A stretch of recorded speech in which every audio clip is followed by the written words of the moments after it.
5 ayning 10 kuni oldi, ha. Ma tushlik yo'ldagi garaj bekatda, o'sha do'konga bilan portal qo'ydi. 300 koy. Kanjosi 81 metr 20, 71 metr 20 chiqdi. 100 koy. Anki ma o'rindiqlar, hammasi ma o'tulgan Xo'g'afandagi tutmasa akib oldik. Bu mana yerda deyapmiz, mana ushlab qo'ysangiz joz bo'ladi. Mana aytsangiz, mana qo'ysiz, men qazam, biz qazam mana bir joza, bir vebol o'chig'i, mana u qazini 4 dan o'rindiq bilan 350 koy.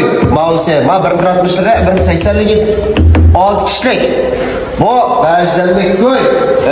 Bundan 6 to'pa hamiz havo aşağı azam beryapmiz. Ana degan miyada. Yana bak. Mavo bir top 800 koy. Majozlar 1 metr 20dan 1 metr 60 80 yillik var. Üstüge cömpersin ama hemen deseniz 200 koydan 600 koy açar kalışkıda. Tekrar kalmaz azam vermez. Elon ki miyada malane apırıp ünlüş kıdaya koysunuz buludu. Cengi koymadı. Buna lekere koyuldu. Onu koysunuz buludu. Ayak koymuş kısık kadı bunu ayak koymuş kısık ona. Nedir baba? 3 qavatliga 30 koy, 50 koy, 80 koy ne chiqadi, ha. Endi makarot birinda 80lik karvat, 600 koy o'zingiz ketsiz, va 1.5 metrga 500 koy o'zingiz ketsiz, va bundan safa ustikimdan yozib avatingizlar buni. Ma'qul. 200 koy, alki majozlar. Bu yangi jozlar. Buni qurashtirmaganman.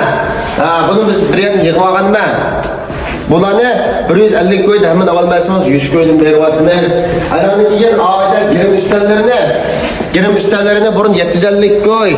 Biz o'zingiz akasiz 650 koy edi. Hozir o'zingiz akasingiz 600 koylar, jumi? 600 koy. Bular mana shu girim üstellerine ko'rsatdim.